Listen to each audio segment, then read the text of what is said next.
Hello, ladies and gentlemen, kings, queens, and monarchs. Welcome back to a Laundrycat. For the first time in what feels like a year, I'm not gonna lie. I don't remember the last time that I posted, especially a Laundrycat. Feels like a year, you know. My bad. But I kind of want to. I mean, I got laundry. I got some issues. Just kind of want to talk. I want to come back to the Laundrycast, at least. Maybe not my other YouTube content. Though I've been thinking about it. I've been thinking about doing more YouTube content in general. But I at least want to come back to the Laundrycast. Find it fun. Lets me vent about my problems. And just shout into the everless void. Maybe some of you guys agree and can relate with my shouting into the everless void. I don't know. Who does now? But that aside, welcome back. Let's just real quickly get a couple of things out of the way. Some new developments. 1. I'm sick. 2. Last time you saw me, I was an intern. Now I have a job. 3. I have my own credit card. Number 4. That's all I got. Just those 3 things. I haven't won any tournaments. I have been playing multiverses a lot, but I haven't won any tournaments or competed in any tournaments. I've been playing Melee more, but haven't won anything there either. I did compete in a few Melee tournaments though. Never won anything. Unfortunately, I am the pinnacle of mediocrity in terms of gaming, which is kind of sad because it's like, when did I become bad at video games? And some of you might be thinking, "Oh, I was never good." But let me bring some point and cases here, okay? You see these cards? These cards aren't here for nothing, all right? I used to play Yu-Gi-Oh competitively. I used to go out to tournaments and play Yu-Gi-Oh at locals, and I would win. I've won local Yu-Gi-Oh tournaments. I've beaten. I used to go when I was like 13 or 14, and I beat some people who were twice my age. They had a job and a girlfriend, and I had nothing but a couple of Yu-Gi-Oh cards, and I destroyed them. Now look at me. I go to Yu-Gi-Oh tournament right now, I get swept. 3-0, 0-3, 0-3, 0-2, whatever they do in Yu-Gi-Oh. I would get swept. Where did my gaming skills and passion to be good at games go? I don't know if anyone else can relate. Let me rephrase that, because I still have a passion to be good at games, and I still take games very competitively. But I feel like the older you get, the harder it is to just be good at games. And I mean, I feel like people have been saying this my whole life, oh, once you get old, you're gonna suck at games, you know? Once you get old, your reaction time for fighting games and your ability to intake data from a screen starts going away over time, you know? And it's that's fair, I get that. However, I didn't think it would happen to me so soon. I'm only 19. How can I not see a screen of somebody throwing a bunch of Hadoukens, and then how can I not understand how to react against that? I still have a young mind. I think I should be able to play against that and understand, but it's I don't know, just it's harder to, I guess it's harder to learn games, and it's harder when I guess you're an adult that not even an adult, when you're somebody who has a job, because when you have a job, most of your time goes into that, and then you don't really have much time for games, do you? I say do you I don't speak from experience. I have a full-time job, and I am it's a struggle to learn the latest multiverses meta.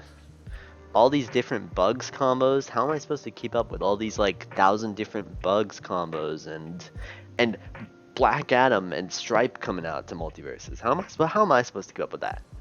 They're announcing new things every day, new metas are forming every day, and I'm just writing a new line of code every day. How am I supposed to keep up with everything? There's not enough time in the day. That's what I'm saying. We as a society should reforge the way that time works. Here's my pitch. Hear me out. We take the 24 hours in a day that we have. We expand upon it 48 hours. What this will do is not, it obviously won't change our sleep schedule and like, maybe it won't change how we manage time for some of us, but for the societal masses, it'll change how we deal with our time, I feel. Because if you had 48 hours and that was one day, you would probably take like more naps than just straight out sleep. And you would have like nap, work, nap, game, nap, work. You know what I mean? Like you work, maybe like you would like work, nap, game, game, you know, because then you have like the day off after like a nap. That's how we should actually like, that's how we should like calculate time instead of like having like a number being like, oh, this is the 7:36 hour of the day. We should say this is like the second quarter nap and like the second third nap. Imagine if we got 4 quarters. So it's 4 naps of like 3 hours, and then that's one day. You know what I mean? Maybe that would cause too much problems, because maybe like everybody's day would be different. Because like, what if somebody doesn't take a nap in like the first quarter? Because if they don't take a nap in the first quarter, then like, I guess that kind of like messes everything up. Or I guess that like is working overtime. Because like you work, and then you take a nap in the first quarter, and you'd work again, and then second and third quarter you have off. But then I guess that's just what we do in a day-to-day. So maybe it's not as helpful as I'm thinking. I think it's a cooler way to keep track of time, though, if I'm being honest. But who am I to say? Who am I to say? Another thing developed, if my voice sounds weird, it's because I'm sick. I don't know what I developed, but I went running for the first time since like the beginning of this year, because you guys know I'm on a fitness kick now. I'm out here in the gym every day of the week, pumping iron, pumping steroids, and it's helping a lot. Let me tell you what. You guys can already notice a change to my physical physique, I bet. Surely nobody's thinking I look like a stick bug anymore. Surely. No one's voting me into the live action It's Bug's Life movie as the stick bug role. Surely that's not happening. But I went running, and like the very first time that I went running, in like, it's been 7 months, I think. Like actually 7 months since the last time that I ran. Maybe more realistically 6 months, but I'm gonna say 7. Since last time that I ran. And the first day after I come back to running, one of like, it's not my favorite thing, like exercises to do, but it's a good cardio one, and it's like sometimes more fun than biking, because sometimes I enjoy biking, and then sometimes I really just don't enjoy biking. But it was a different change up from biking, and I went and did my own run, and this first day after coming back from running, I get sick. What are the chances of that happening? What kind of pollen has to be in the air for me to, on the first day of running, come back and get sick? It doesn't make sense. Logically and statistically, there's no way that happened. There's no way that it should have happened. I must have been really unlucky. And I'm talking like hero thwack unlucky. Speaking of Super Smash Brothers, I don't know if you guys follow this or not, but I'm still following gaming, obviously, even though I don't stream much anymore and I don't really play many many games, aside from like League and Multiverses right now, I'm still following the Smash community. And you know what's happening in the Smash community right now? Tournaments are banning Steve. Steve, why? I don't understand. I mean, I do understand. I understand the hate for Steve, but it's like, banning Steve? I don't know. And it's like, if they're banning Steve, what's gonna happen? What's gonna happen to like the not the difference, but like what's gonna happen to the community? Like, what if a lot of the community just stops playing Smash Brothers in general, and then they lose like half of their player base? Is it gonna survive? I mean, there's not another Smash game coming out as far as we know, so if they just ban Steve from everything, and it could just kill the Smash Bros. Fighting game like entirely. I don't know if it will. I doubt it will. It would be interesting if it did. But it'd be even more interesting if like a lot of people stopped playing Smash Bros. And then they decided to like Sakurai came out of his retirement home and said, I'll do one more patch. And he like patches Steve. Imagine if it's like the Sakurai like ultimate balance patch. And then he like balances everything that's like bad about the game. And fixes online and gives us rollback. That'd be crazy. Just like DBFC. DBFC gave us rollback. Why can't Smash Bros give it to us? Speaking of DBFZ, on the moment of me recording this, Goku has been in Fortnite, which is crazy to me. We're talking about current events right now, right? We're talking about current events because I have nowhere else to talk about current events. Goku is in Fortnite. Why? How? That's crazy. But he looks like so much fun. And the Kamehameha in Fortnite looks so much fun to use. Low key, I might have to start playing it. It looks so much fun. I'm not gonna lie. I don't know if I will, but definitely looks fun. But no more time in my days, unfortunately. That's the other thing. It's like my days are so like, how do I phrase this? They're like so, I'd say,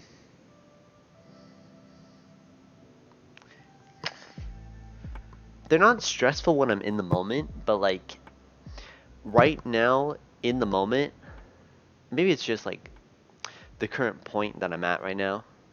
You know, things are a little stressful. But I'm always thinking about like the future now. And for those of you who know me, you might be thinking, well, don't you hate thinking about the future? Isn't your whole like ideology to just never think about the future ever until you absolutely have to? And I would say, yes, that is. But now I absolutely have to. And now I have to think about the future. And now it's like, I don't know, it's like concerning. And I know I've talked about this before, you know, blah, blah, blah, you know, I'm concerned about the future, I'm scared about the future, blah, blah, blah. But the thing I want to say is like, I've talked to other people about like the future. And my advice is always, you know, just try and live in the day to day. You know, the future is the future's problem. There's always a future you, a past you, and a present you. Focus on the present you and not what your future you is going to be doing. But now I understand like how hard that is. Because now I'm like, I'm at a point where like I have to start thinking about what the future me is going to do, or else I could lose all financial support for myself, like all my financial like gain. I could lose a lot of, I don't know, I could just lose a lot of things. And it's like I never realized like how much you could lose if you just don't plan out certain things into your future. And now I'm like, how do you think in the moment? How do you like just not concern yourself with the future events and just focus on like right now. I don't know how. It's for the first time that I'm actually confused. Maybe the answer is just you just have to wait. Maybe the answer is just you have to sit there, stress about it, worry yourself about it, and then when it comes, appropriately deal with the situation, you know? I don't know, however. If you guys do know, if you guys do know, please let me know. I'm trying to know. But I don't know right now. Don't know what's gonna happen. But even with the dangers of the future and the fact that you could lose your job and you could lose a lot of the money that you have, it's always good things that come from the future as well. Right now, my future seems like it'll have ups and downs, which I would think everybody's does. I think everybody's future has ups and downs that come to them. I guess what's important is when those moments come, how you can deal with them. And this goes back to another, I feel like I've already said all this, but I don't know. I don't have many other topics, and this is one that's happening to me currently. And you guys know this is my venting space, so I'm just gonna vent here. One of the things to like help yourself when you're in that scary future moment, I guess, is the people around you. If you have people around you who can make that moment less scary, that's what you want. You want friends that you can trust, that you can be around, that you can honestly say, this person's got my back. If something goes haywire, I lose my job or anything, I can talk to this person, vent out my frustrations, and they'll be able to help me. You know, whether it's, however they help in any way, you know? Obviously, friends can't, I mean, look, they're not the answer, to solve all your problems. You know? It's not like I lose my job and I go to a friend and they're like, oh, well, here's just another job, you know? Definitely some limits to what I'm saying here, but the point is just having people around you that can support you. Whether it's family, friends, anyone who's around you that can support you emotionally. That's what's most important. Most people think supporting emotionally isn't that important. And a lot of the times, when people think that, they start cracking and becoming unstable in their own emotions and hurting the people around them. Because they just don't find it important to be emotionally stable. And that's messed up. It's always important to be emotionally stable. It's always important to be emotionally healthy. Maybe stable isn't a good word. Maybe emotionally healthy is a better word. It's never a bad idea to be like, hey, I'm not feeling the healthiest. Can I talk to you and you can help me through my emotions right now? That's always a good thing. That's the point of it. You wanna surround yourself with people like those, and you wanna be somebody like that. Come across a couple people now that just don't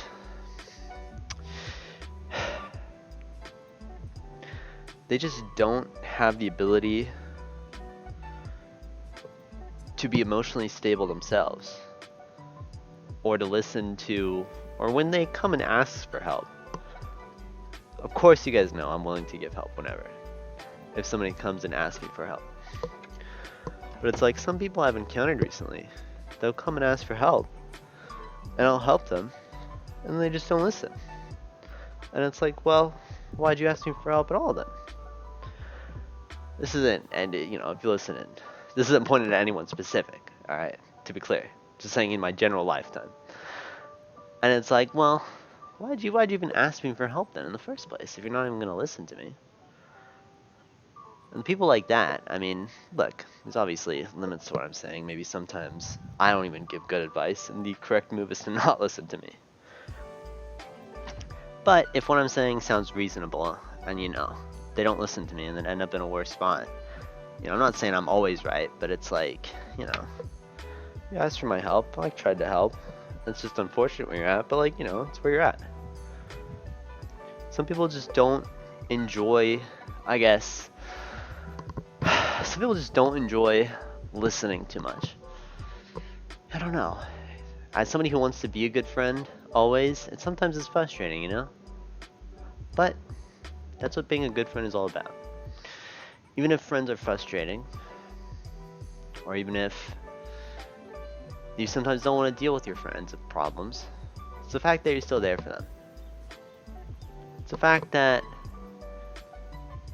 you still have them in your mind and you're still able to help them, even if you don't feel like helping them. The ability to still help them despite that, I think it's pretty important, and I think that's what makes a good friend.